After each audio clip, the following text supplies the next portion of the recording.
Welcome everybody to the info session of the Food Systems Innovation Challenge, the Nature-Based Solution Edition.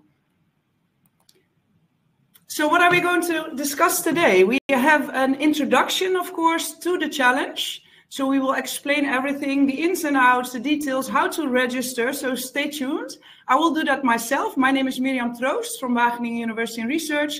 And later on, Bente Meinertsma from the Netherlands Food Partnership will accompany me. Then we will have a talk from one of our partner universities in Nepal. He will give some highlights on what happened last year, because this is the second year we are organizing this Food Systems Innovation Challenge. Thirdly, on row is a student from Makerere University in Uganda. She won the challenge in 2024, so she will give you all some tips. So stay tuned for that. And then after that, we have some insight information or some more details on food systems and on nature-based solutions and how to combine the two in a beautiful project for this challenge. We conclude with more information about the challenge and questions and answers. I'm your host today, and Bente, can you also come on stage? Hi, Bente. Hello. Hi. Bente is in the organizing committee from the company Netherlands Food Partnership. So, Bente, can you tell us briefly what Netherlands Food Partnership is and why you joined the organization of this challenge? Sure. Yeah, welcome everyone, and great to be here. So my name is Bente Meinertsma. I work at Netherlands Food Partnership. We are a network organization that is supporting multi-stakeholder collaboration to transform food systems into more sustainable, inclusive, and economic better outcomes, and we do that in all kinds of ways through network building, community engagement, and in this part is also capacity building of different groups like young entrepreneurs and students, and then also through coalition building on specific themes. And yeah, we really see the value of this challenge, because on the one hand it's bringing innovations from students in food systems. It's also really creating a network. It's of both students and universities.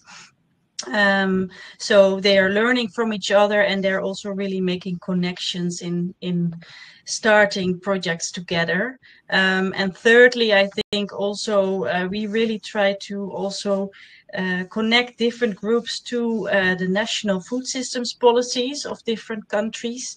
And with this challenge, we really see that it creates awareness of what are the priorities in my country, and how can I link to that and maybe also contribute to that.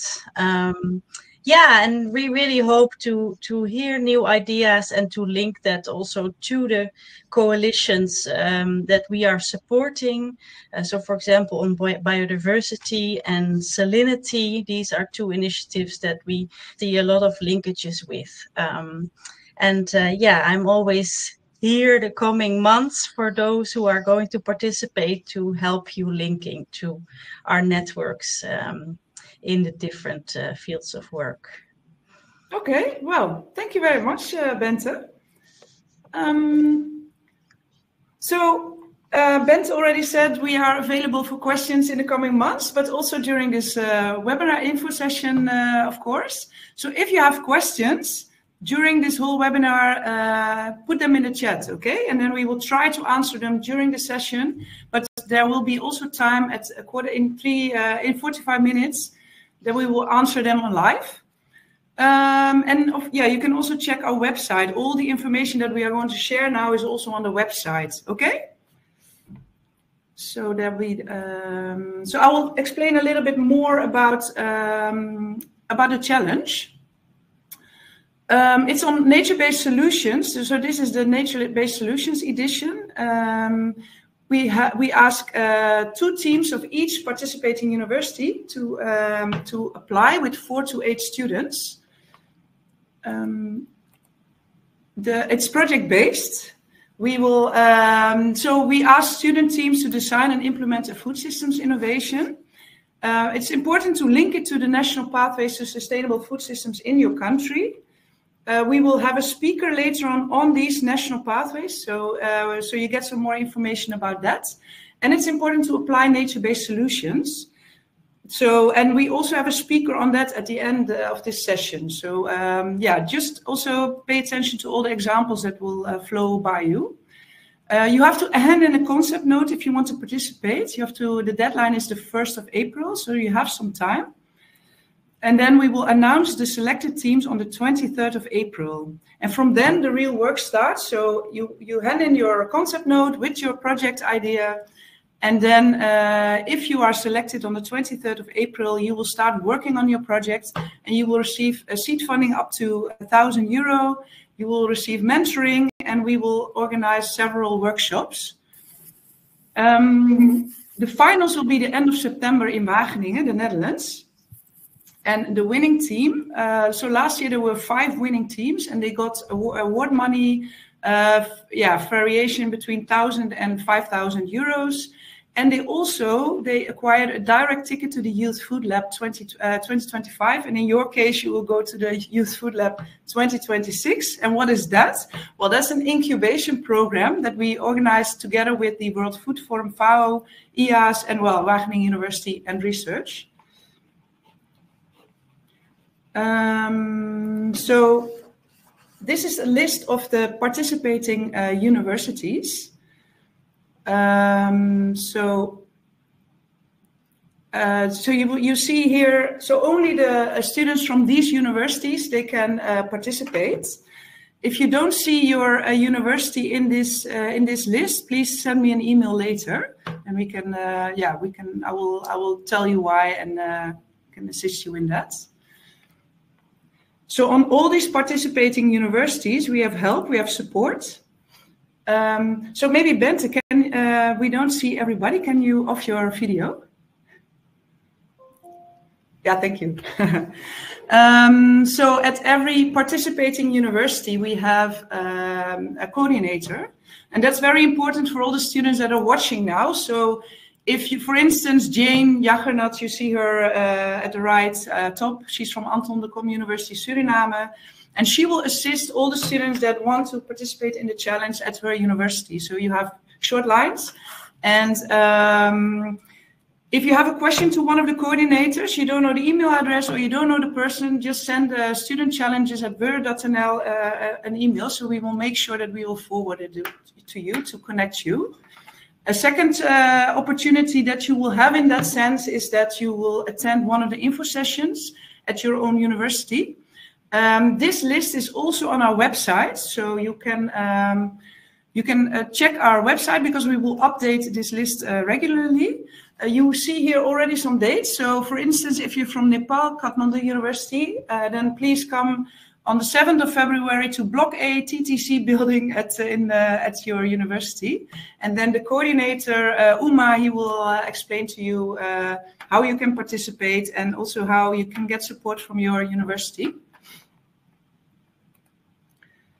Team formation. So the teams, they consist of 4 to 8 students. This is also all on the website, actually. So please also take a look there. We recommend to form teams of students with different disciplinary backgrounds. So you can either be from agriculture, economics, food systems, biodiversity student, etc. We really recommend you to form teams, mixed teams.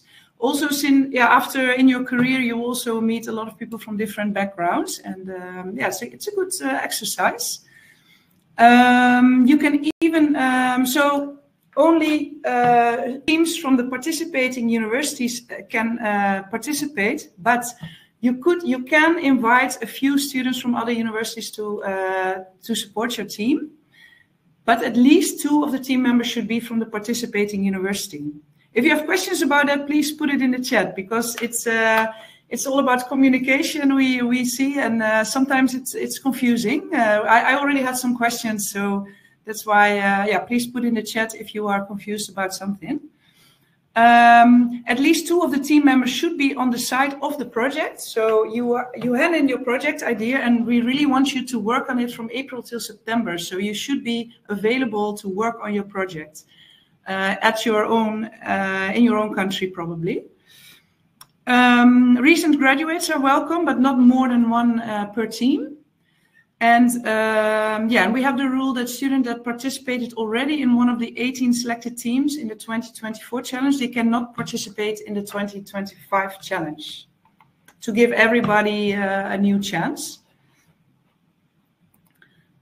So we have a special thing for our Wageningen University and research students. We invite them to apply to register individually. And then we will connect you. We will match you with one of the teams abroad. So that gives international exposure to everybody, and also to join forces with different universities. Our own for Wageningen University and Research, we host an information session on the 20th of February. So you're welcome to join us at the Plus Ultra 2 building here at Wageningen campus, and then I will explain to you more. So once you have formed your team and you have your idea and you filled in your concept notes, you can upload it on our website. Applications are open from now till the 1st of April.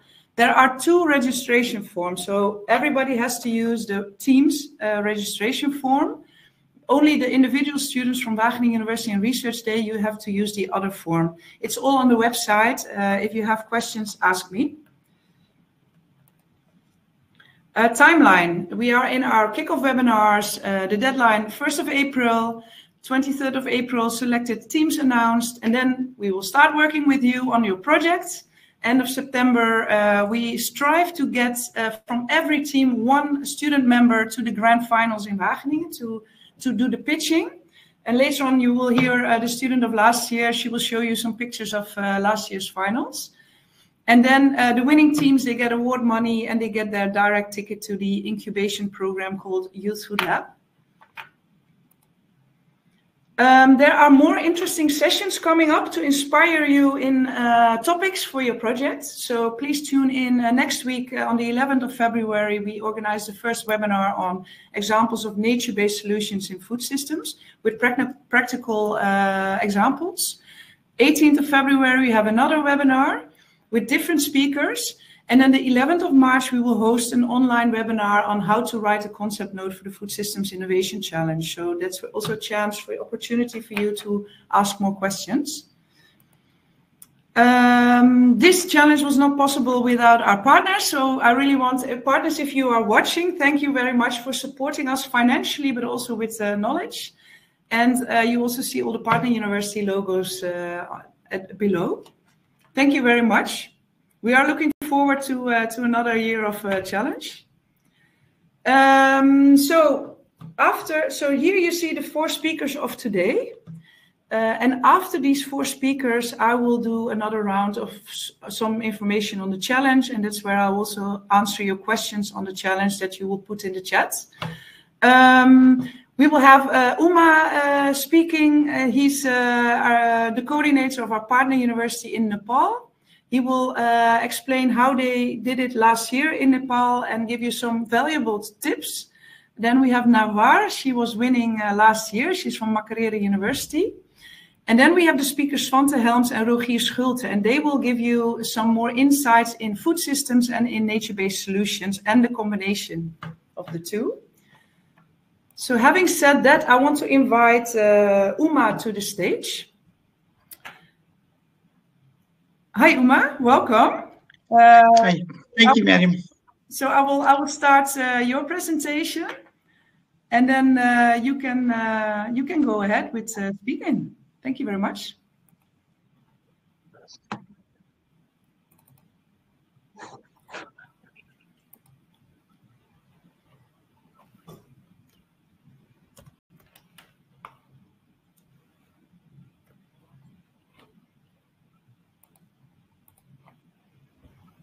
Yep, so you can go ahead.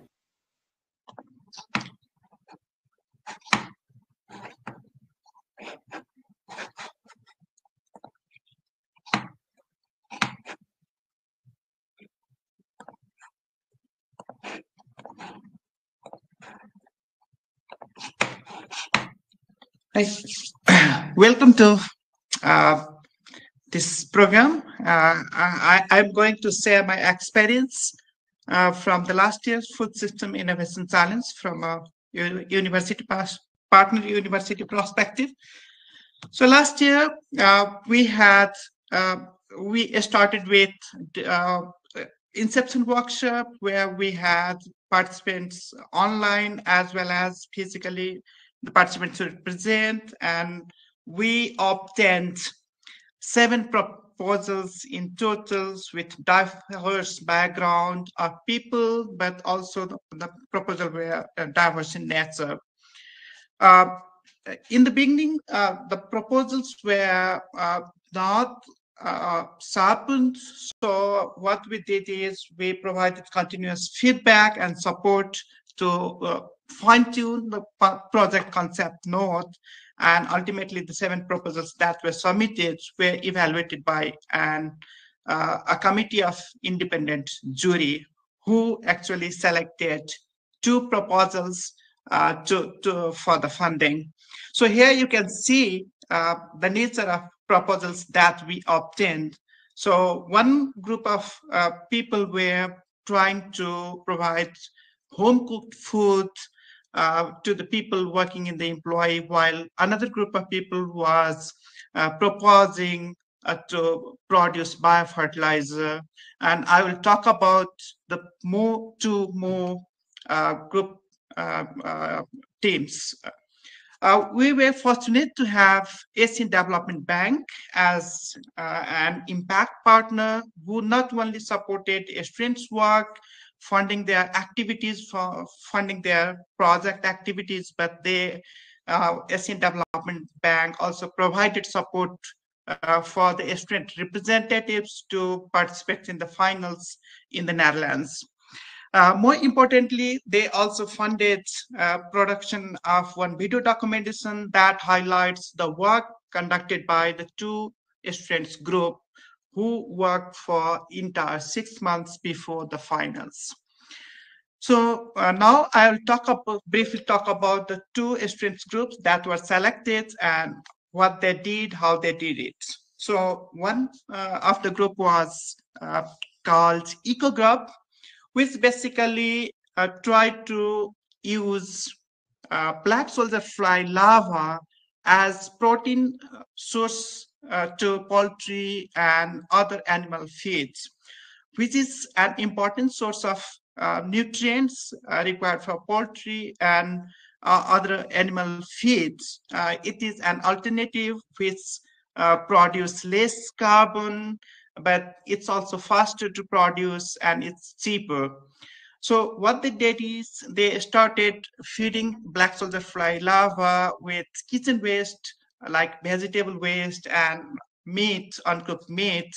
They optimize their production, keeping a controlled room, taking measurements, and after optimizing their production, they take initiatives in feeding the 2 groups of foods, like the one they had produced and another one what is available in the market, and they provided feed for 2 weeks to 2 different group of cohort of chicks, and they take measurements of weight. They also monitor their health, and after coming up with the conclusion that the feed that they have produced is helping faster growth of the chickens, then they took their product to the market and they had workshops with potential customers as poultry farmers. Another group of students who worked on a tuber crop, it's called yam, which actually in our country is used as a staple food. So people just boil it and then eat it. So there is no variety of food coming from yam. But this group of students started innovating what other products can be derived from this. So they come up with different products, like they came up with chips, they produced pickles, different flavors of pickles. Also, they made breads out of it and other products. Then they take their products to the farmer markets, and then they get the feedback of the farmer.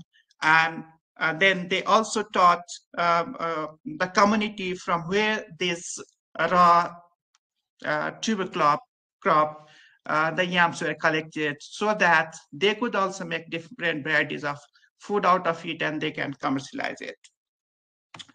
So during the project periods, we provide mentorship and also the capacity building events, and we continuously provided mentorship, not only through the coordinators, but also we provided individual mentorship, individual mentors to both the teams. From Wageningen University and research, there were 5-6 workshops focusing not only on the technical side, but also on development of software skills like communication skill, how to make business plans, and so on and so forth. As a partner university, we also hosted one workshop, in-person workshop, where we invited experts who directly communicated with the two groups of students, and then had conversation on how to make business plans, how to compete with already established brands, and how to put your products forward, and how to make it more competitive. Then comes the final event, grand final in the Netherlands. So the representatives from the two groups participates in the final, where they discussed with the jury, but also they pitched their idea to a larger group of audience. So more than 250 people were present in the finals where they pitched their idea. Besides that, they also had poster presentation where they were able to meet and interact with influential people, pioneers people, and develop their international network there. Besides the main final event, they were also able to visit at different organizations who are already pioneers in innovating food systems. Like in the picture, you can see we all, the coordinators and the representatives, student representatives, we were at Cooper Crossed, who works on herbal products, vegetable products, and we were visiting their farmhouse over there. But it is also important from a student that you will be able to meet people from across the globe. You meet people from different continents, you make friends, but more importantly, you also exchange your ideas, what works where, and which is the best idea in your local context. But you are participating in a challenge to win. And finally, as Miriam mentioned during her presentation, there were award money ranging from 1,000 to 5,000 euros, 5,500 euros. So even one of our student group, you see here, a representative from Eco Group, this team won the second prize. They will work on upscaling their work, but also they will fine-tune what can be further improved. They will further get mentorship from February this year until October, and ultimately they will be able to present their idea, their work in Youth Food Lab in Italy in this year, 2025. As part of nature-based solutions this year, so coming from Eastern country where Eastern philosophy is in dominance, so we usually work with the nature. So what the nature-based solutions can be to produce food is the idea of is the theme of this challenge. So it could be agroforestry or regenerative agriculture, where you intercrop different crops, you cover your crops, you improve the health of soil using natural methods like legumes, or there could be other types of vegetables, crops. Pollinator-friendly farming is another important thing that you can think of, which not only helps increase the productivity, but also it conserves nature. And in countries like our, traditional culture, traditional food system, indigenous food system is very, very important, not only for the processing of food, but also to preserve the food. Like we use gundruk, a fermented type of leafy vegetables, which after fermentation we store for and use for entire years. So these are just only the ideas. The more important, the important thing that you have to notice what will work in your context, and which idea that you are proposing, will that be able to produce some results within the given time frame of 6 months. So from last year, I see that our students and also the coordinators who had wonderful experience exchanging ideas and learning from each other. So hope this year will also bring you a good experience and a platform to exchange your ideas. With this, I would like to thank you and hand over back to Mariam. Thank you, Mariam. Yeah, thank you so much, Uma. And yeah, I think we can all easily say that we already building also a good network of coordinators over the participating universities. So it's really a pleasure working with you. So next on stage, I want to invite Nawar. She's a student from Makerere University. Hi, Nawar. I will share your slides for you. And yeah, so Nawar will tell us about her experience of last year to also motivate you and, well, tell you to really participate, right? Go ahead. Hello, everyone. Good morning, good afternoon, and good evening across the globe. I'm very happy to see the number of participants is above 100. I pray that you're all able to form those groups and enjoy the challenge. My name is Nawar Saba Chitibwa. I am a student at Makerere University in my 4th year. My program is Water and Irrigation Engineering. My team for the 2024 Food Systems Innovation Challenge is called Team Frutastic 5. We're still working together up to now, so I hope you'll be able to learn from my experience. So Team Frutastic 5, I would like to talk about what my team did. My team's goal was generally combating fruit wastage. Our vision was to mitigate fruit wastage through development and distribution of affordable and accessible healthy snacks. What my team is doing, even currently, is to try and bridge the gap between production and consumption of agricultural produce in Uganda. And we are doing that by adding in processing, which increases the value and shelf life of fruits. Our pioneer fruit was jackfruit, and our product line now includes other fruits like mangoes and pineapples. What are we doing now? With the prize money, we've been able to partner with a number of stakeholders, get our own equipment, and we are now distributing to local suppliers. We're aiming for supermarkets, and we hope that we'll be able to export our product. The little photo that you see down here is just a sample of some of our snacks. They're simple snacks that for all ages. My personal experience, the first thing was building the team. Earlier, Miriam mentioned having people from different programs. That was the same thing for my team, except that many of us were under the same faculty. So a team is more than just 2 people coming together. It's also more than just aiming for the same goal.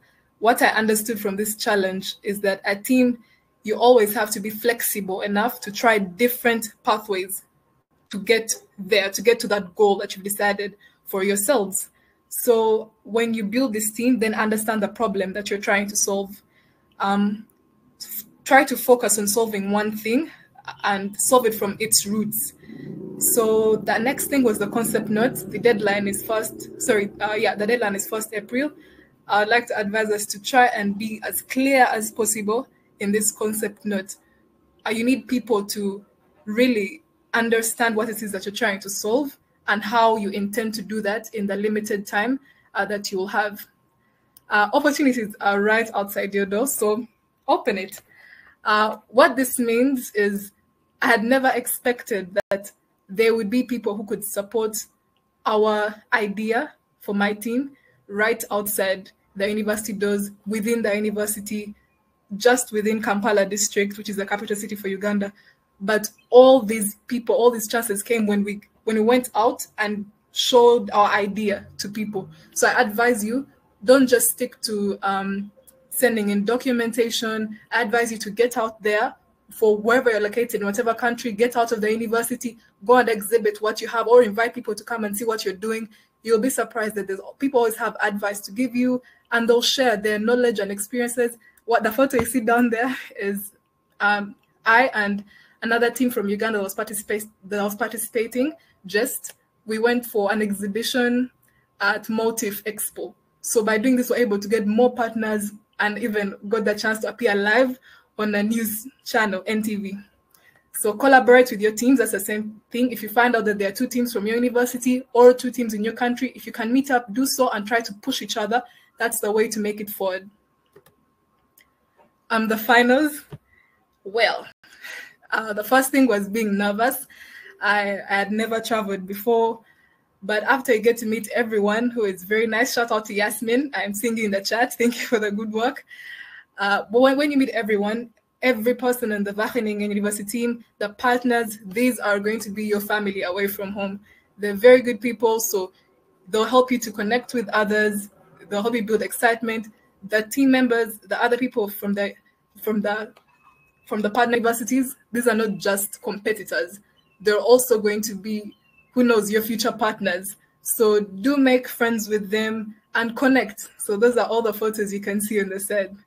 And then winning. What I meant by winning, not only literally, but also this challenge is a journey more than a competition. Work with teams both within and outside your university. This challenge is a platform for any of you, if not all of you, to explore not just your own ideas, but explore career opportunities as innovators and change makers. Don't waste it. This is the award ceremony. I am happy and proud that I was able to represent my country. This is only a summary, but I hope that from this brief, you can be excited and you can be motivated or inspired to join this challenge. What to expect? You're going to have a lot of information sessions. I've seen that the first one is going to be on 11th. The next one after this is going to be 11th February. You're going to get a lot of valuable insights on project management. This does not only apply to the challenge, but even in life and in whatever career path you choose to take. There'll always be projects that need to be managed. There's team building. There's a whole bucket load of fun, amazing lifelong friends, and you'll definitely get better at writing. From the concept note to the brief like scripts you need to write for your pitches, and for much more, for the report, the final report that you will give to show that what you've been doing in the period of 6 months, you'll get better at writing, which is very important. And you also have the platform to pitch and present to a group of people. This is not just, this is in the whole session before the jury, but also when you move forward, you have the chance to interact. And when you're interacting with these people, if I can take you back a little, you have the chance to talk with people from Wageningen, and then you'll be able to engage with other people. For example, Uma mentioned Copper Crest. The director was here at this event, and he was walking around along with very many other influential people. So you'll get the chance to present your idea to very many stakeholders. Finally, I advise you to ask. They already gave you their email for Wageningen. Check the website. You can ask myself, and there are also clips from previous challenges on YouTube. This clip is for my 3-minute video for our group, but there are also very many other videos available on YouTube. and then own your idea. Most times, if you worry, if you do not own what you're doing, you'll be afraid to make changes. But as you go forward in this challenge, you will realize that perhaps there's something you need to improve, and so be sure to own your idea. Adjust it where necessary, for as long as you're sticking to solving that one thing, and then use social media. Use social media to give yourself a chance to get ideas from other people, inspiration, and also to put yourself out there. So that's it from me. I do not want to take up a lot of time. I wish you all good luck. Thank you. Well, thank you so much. I think everybody's enthusiastic now after your story, and I'm happy that we will continue our journey with your team in the Youth Food Lab this year. So I'm excited about it too. So up next, I want to invite Svante Helms to come to the stage. And I will share this screen for you. If I can stop the slide presentation here. It's like there is... Okay, let me try from here. Sorry, guys, we had some technical innovation hiccups. I think we are good now. Looks good. Yeah. Thanks a lot, Miriam, and really pleasure to be with what did Navarre called innovators and change makers and food system leaders of tomorrow. It really brings me back to my student days. I love the interdisciplinary approach here, the matchmaking approach. We didn't have anything like that when I studied. I'm a bit jealous, actually. But I think it sounds really fantastic what you are all embarking on. My name is Svante Helms, and I'm actually based in Rome, which means I hope to see a lot of you next year when you have the incubation program, those of you who get selected. I work in an office called the UN Food System Innovation Hub. Next slide, please. The UN Food System Innovation Hub. And I want to talk a bit about the overall architecture on the food systems, what has happened in recent years, and I'll try to bring this to a level of practicality where you actually can use that. It is not just a big picture talk. But I have to start off with a bit of big picture talk here. So I want to start off with what happened in 21. We had the big food system summit. It was a very big summit that was held with participation of world leaders from the UN, really leaders from the World Bank and CSOs and farmer representatives, etc. So that was really the kickoff of this food system movement, if you want, that started back in 21 and in 22. Now, a number of instruments have been devised to advance the food system agenda. And it's important for all of us to understand that food system agenda is just like environment agenda and nutrition. It doesn't have an institutional home. We don't have a Ministry of Food Systems. So that means that food system priorities have to cut across a lot of ministerial priorities and a lot of departmental priorities, etc. And that's not easy unless you set the right infrastructure up to advance the agenda. So this is what has been done over the last 3 years. We have something called food system national conveners. So they're really the champions or the appointed persons to lead the food system agenda, if you want, at country level. We have the food system pathway that I'll talk a bit about later. And then we have food system coalitions as well. So these are groups of like-minded universities are there. You have UN agencies, you have private sector, you have banks, you have CSOs, you have a lot of different partners that are getting together around thematic areas, for example, school meals or healthy diets or agroecology. And these coalitions, about 27 of those, are acting both at a global and a national level. You also have something called the food system dialogues, which I will also talk about with an example from Bhutan, which is really a way to engage all the different stakeholders that are normally not heard when you discuss what is how do we transform food system in your country and how can we make it more healthy and sustainable. So at country level, we got a plan and we have 127 that has these food system pathways. We have a person who is like the point person. We have a process to advance the food system agenda, which is these national dialogues. And we also have now a budget tool that is devised by the World Bank and IFAD, which is helping governments to see where is food systems actually sitting in the national budget and where are the gaps. So that's the whole architecture we have at country level. Then the UN is responding to this by setting up our office, the UN Food System Hub. We are about 30 people here, and our role is really to try to coordinate and advocate for the food system agenda. We have the coalitions, as I mentioned, and we have these summits, these big meetings. Next slide, please. So this is really just to give you a sense of the magnitude of these summits here. This was held last year in Rome. We're going to have another one in Addis. We have them every 2 years. As you can see here, you've got more than 20 presidents and prime ministers. You've got more than 125 ministers, more than 2,000 delegates, and all the UN heads and heads of the banks, the World Bank and African Bank, etc. So it's a very big summit, and it's happening every 2 years to really take stock on where is countries, how are they advancing their food system transformation. Next slide, please. One more click. Oh, okay. Well, we can just jump to this one, yeah. Okay, so what came out of the last year's summit was the UN Secretary General call to action for accelerated food systems. So that was basically the whole food system community agreed on that there are a number of priorities that countries need to take to advance the food system agenda. And you see these priorities there from 1 to 6 here. We can see some of the text, not all of it. We can kind of see most of the text here. But essentially, the priorities, the point of departure of the priorities is the national pathway, which you have a link to in your paper.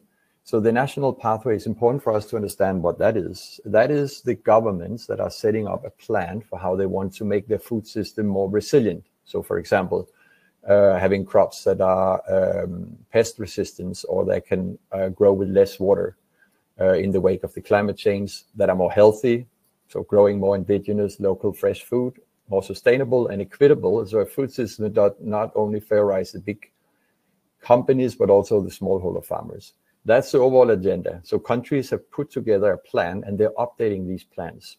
And they can be a very good reference point for your project, so you can see how it fits into the national plans. Yeah, so that's very important to be aware of the strategy here. And what you can see here under these 6 priorities under the call to action is that these strategies actually are not just sitting on the shelf, they're being implemented through the national sector plan. So whatever is in the strategy is then being integrated into the agriculture sector plan, the health sector plan, the environmental plans, etc. There is all countries also setting up a governance platform. That's the second bullet there, where you can see part of it. So it's basically governance platforms, because you need to advance this agenda across ministries and with all their individual priorities. And that's happening in 70% of the countries. And then you can also see that in number 4 there, the countries have actually continued to do these food system dialogues. So that, and I'll get back to this in the next slide here. And of course, sorry, just if you go back here, very important. The last 2 points is really about the private sector. You need to take every solution here to scale. That means we need to bring in the private sector. We need to bring in financing also from international banks and foundations and so forth. But that's also part of the journey here. So these 6 areas is really what the food system community have agreed on, is where countries should focus their efforts to take the food system agenda forward. Next slide. We will share, I think we'll share the presentation with you here, but there are some links to our website where you can find the pathways, so you can see which you can find the pathway of your country. We also have something called a gateway. It will be up and running in about a month. And here you will have different actors, so different UN agencies, it can be NGOs, it can be foundations, and even universities, I think, have solutions or offers of what are they offering countries on the food system front. So they could potentially be partners for you. Who also potentially could be partners for you is these food system coalitions. Again, there is a link, you can read more about them, and there is a point person you can write to. Next slide, please. So I just want to give you a little snapshot from Bhutan, where I was acting as the head of the World Food Program until 2 years ago. And this is very much about the power of food system dialogues. And I'm bringing this in because we have the big food system summit in July. And prior to this meeting in July, countries are likely to update their national pathway. And they are likely to do that, some of them, through food system dialogues. So I'll give you a bit of a snapshot about what is this food system dialogues is about. And then you can think whether you could add that as a component into your proposal, or maybe join the dialogues. Okay, so let's go to the next slide. So just to set the context here, you are in a country, Bhutan, which is south of Tibet in Asia. They are preparing their national dialogue back in 21. And they're also preparing their national agricultural plan. These dialogues are held at the provincial level, 3 of them. So it's basically workshops, and on a national level. But they're different from how governments typically would do a national plan, because often this is done by people at the capital. Like in Bhutan's case, they did the agricultural strategy by 15 people sitting in the capital. Not people who have their hands and feet and heads on the ground and knows what it means to be a farmer group, or knows what it means to try to set up a company, or to be a young person who wants to engage in food systems, or who is working directly with the farmers from the districts. So these people are normally not integrated, not part of the discussions. And this is where these food system dialogues becomes really interesting, because you bring in all these different voices, the different perspectives, the different realities of all these stakeholders that are working in food systems. So out of these discussions came this Bhutan pathway. And if you go to the next slide, I can show you what it looks like. So these pathways are very typically 10-page, very short and sweet and succinct. And then they set priorities on a number of areas, as you can see here: production, marketing, digitization, science, nutrition, nature first approaches, etc. Next slide, please. So the pathway landed on the desk of the Minister of Agriculture back in 22. He also had on his desk the agricultural strategy, the 5-year plan. He looked at the pathway and said, look, there are some really interesting elements here.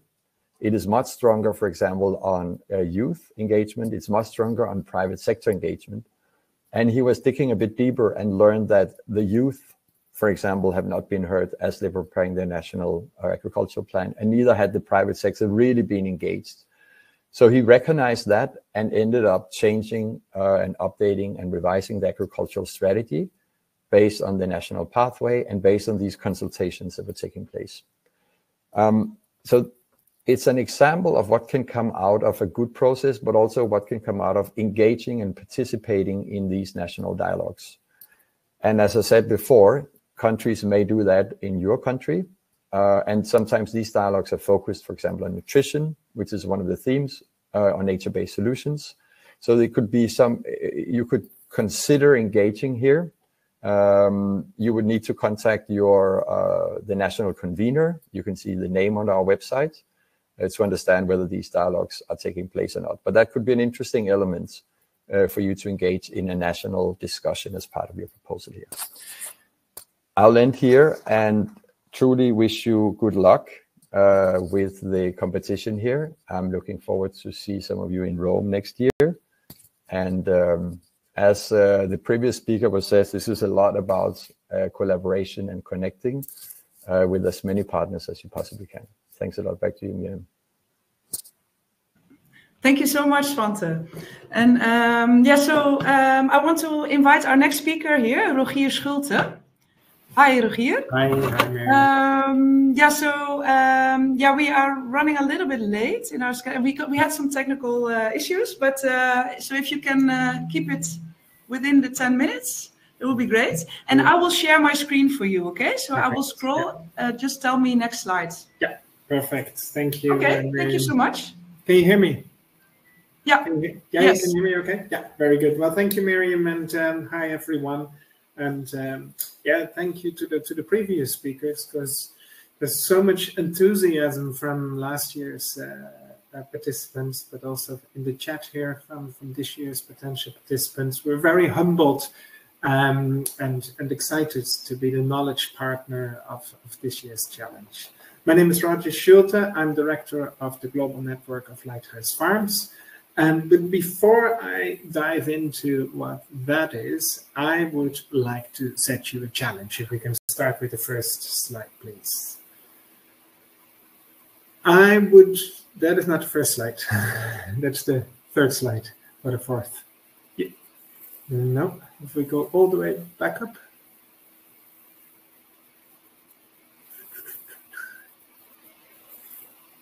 This is odd. Shall I share from my side, Miriam? Because that is the wrong version, I'm afraid. Screen share with me.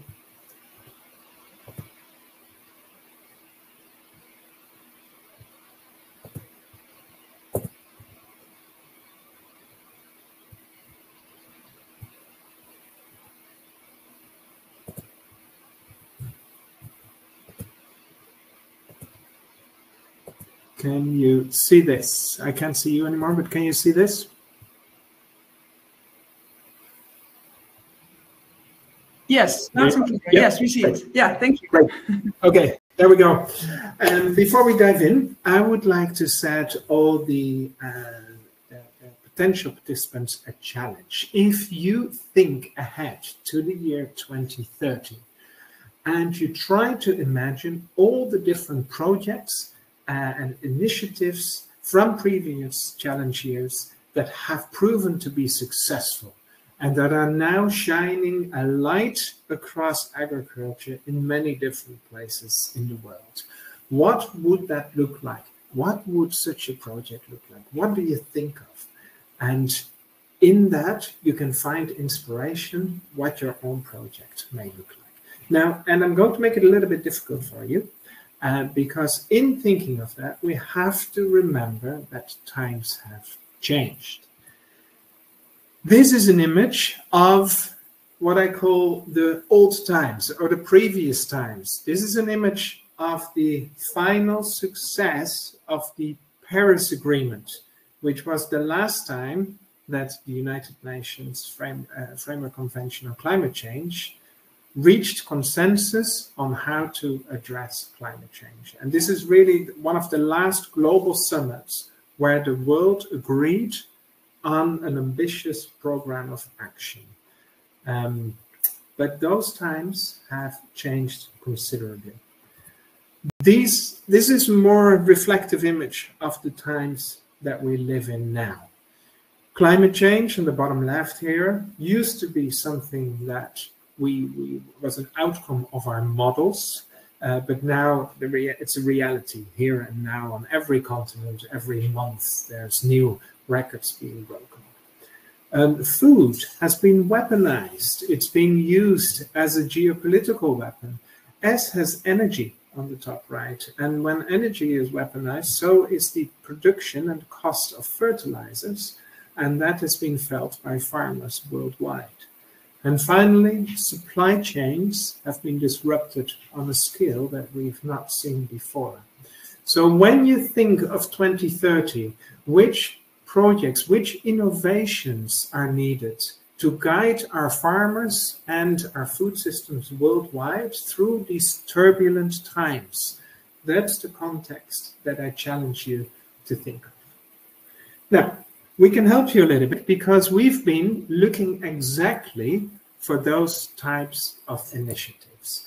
And we've been sending our team to all the different continents worldwide in search of existing farming systems, existing food systems, existing communities or innovations that have proven that have to redesign the way we farm, to redesign how we produce and consume our food.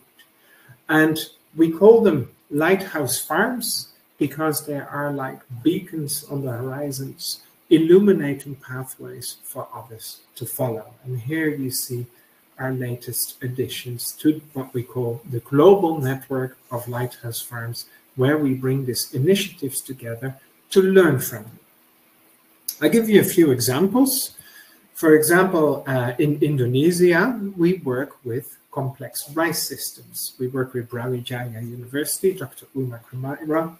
And complex rice systems are farming systems where we combine the cultivation of rice with azolla on the bottom left. It's a nitrogen-fixing water plant. You can call it the white clover of the rice paddies. And we combine it with ducks who do the pest control above ground, above the water, and fish who do the pest control and the nutrient cycling below the water. And with border plants that both diversify the diet, but also provide a habitat for natural enemies so that we don't have to rely on pesticides. Now, Dr. Uma has led the research into that, and she looked at all the different combinations of these components, starting with the little block here that is just rice. And she looked at what happens if we just sow rice, do nothing, walk away, and then come back to harvest it. Well, of course, we very little yield. Now, then we can do two things. Either we can apply pesticides and chemicals and fertilizers, and then we get a high yield. Not surprising, that's why these systems are popular. Or we can start building, with the other building blocks, more complex systems. And Dr. Uma found that if you put all these blocks, these building blocks purposefully together, you design it in the right way, then the yields of these complex rice systems out-yield the conventional systems in terms of both protein production and income. And they are more resilient in the face of climate change. Similar principles, but in a very different context, we find in our lighthouse farm community in Brazil. Here we work in the Atlantic rainforest. That's not the Amazon rainforest, but the Atlantic rainforest on the east coast of Brazil, one of the biodiversity hotspots of the world. Except 80% of this biome has already been taken down, been deforested for agriculture and for cities. And now we're working together with the University of Sao Paulo. How can we rebuild parts of the structure of this Atlantic rainforest, but using food crops instead of forest species, and to provide corridors for wildlife, but also to provide this to come back to this multifunctionality, where the landscape doesn't only produce food, but also store garbage, regulates water, cycles the nutrients, and keeps the soil healthy.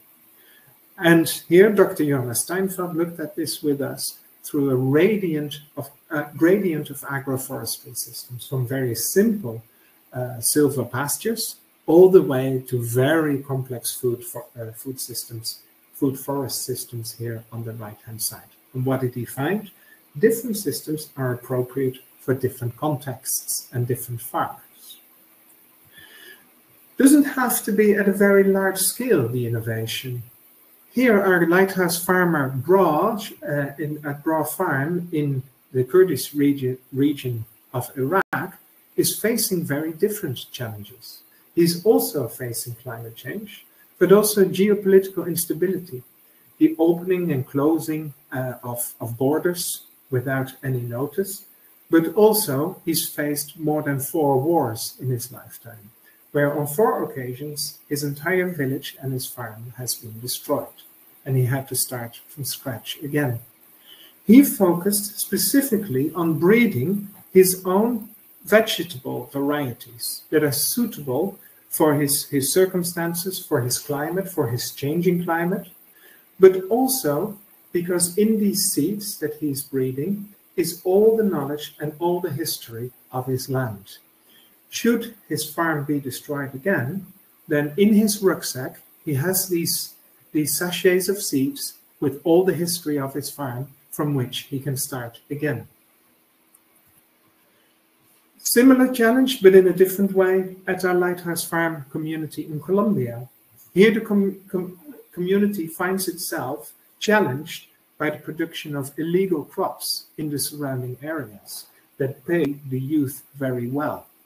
So they ask themselves, how can we provide an alternative, a legal alternative, and a legal future for our young generation? And they got together, they invented new technologies to cope with the changing climate. They started certifying their own local coffee varieties and coffee brand to increase the income that they get from the coffee. And they started youth education programs where they're sending their youth to universities in Colombia and abroad to secure a better future for them.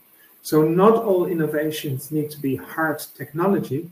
Innovations can also be social innovations. Also, nature-based solutions can manifest themselves in social innovations. We see that finally, for example, in Ethiopia, where our Lighthouse Farm community has come together to together as a community fight the degeneration of their landscape and to re-landscape their valley so that it becomes an oasis in what is otherwise a desert. And they've done this by putting in the social structures and the bylaws to protect their area from overgrazing and overexploitation.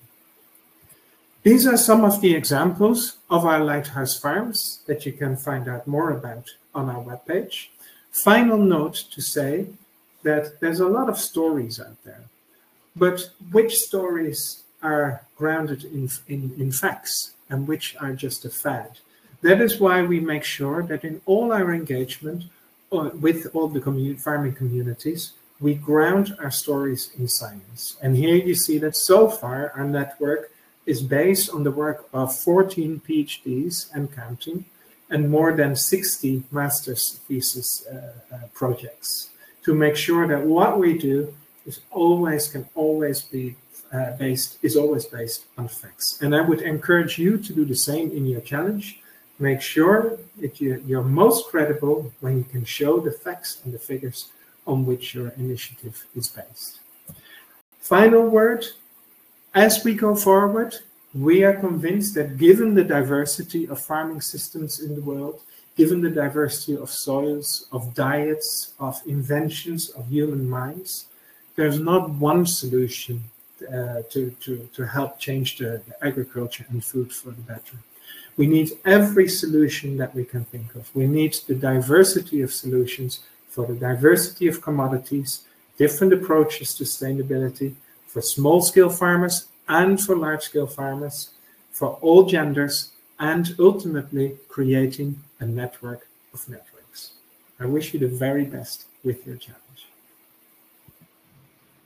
Well, thank you so much, Rogier. I think, yeah, we really enjoy being a partner with you with the global network of Lighthouse Farms. It's also, there are Lighthouse Farms in Ethiopia that you showed, Brazil, Indonesia, so there is connection, and in the Netherlands, of course. So there is connection to our challenge and to the partner universities, and we are having discussions to see if we can arrange excursions to your farms. So that's really great. The webinars of next week and the week after, there will be also some speakers from Lighthouse Farms, and yeah. So I want to conclude this session. We are already a little bit over time, but luckily there are still so many people watching.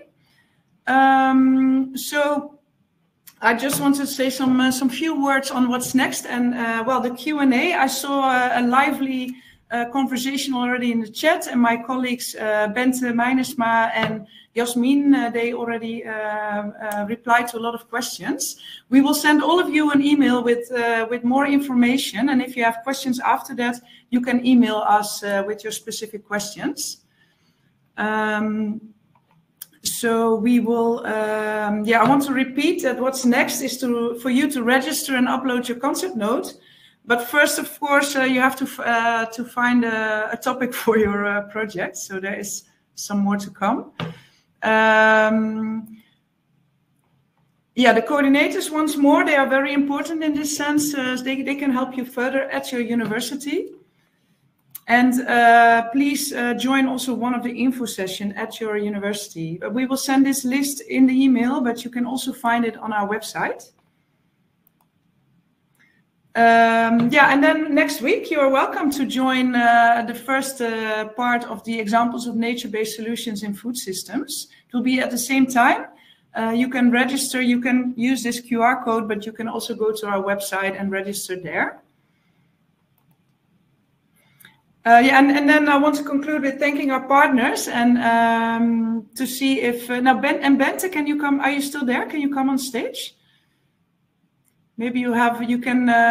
Is there a question in the chat that we really have to do here in public, or do you think we can send the email and we can send the answers there? Yeah, I hope I have been able to answer most questions. I think there's a lot of interest on team formation, and also a few students that are wondering if their university can also be part of this. So yeah, for them, I think if your university is interested, maybe next year they can also become part of the challenge. And like Uma just replied, also if you're in a group with some students from a specific country, but your university is not part of the challenge, you can also team up with a team from the participating challenge. So I think that is a nice addition and invitation from Uma, which could also go for other countries. Yeah. Okay. So so we can conclude. Can I ask all the other presenters to come on stage again, and then I can properly thank you, because we really enjoyed your stories and your inspiration. Nawar is there. Then we are only missing Uma from Nepal, but I guess he's somewhere out there. Thank you so much, speakers. There's Uma. Hello. Yeah, I think we can all wave to our audience. Thank you, audience, that you had that you listened to us. Be there next week for our next webinar, and you will see my email come in. Thank you very much. Bye bye. Bye bye. Bye bye.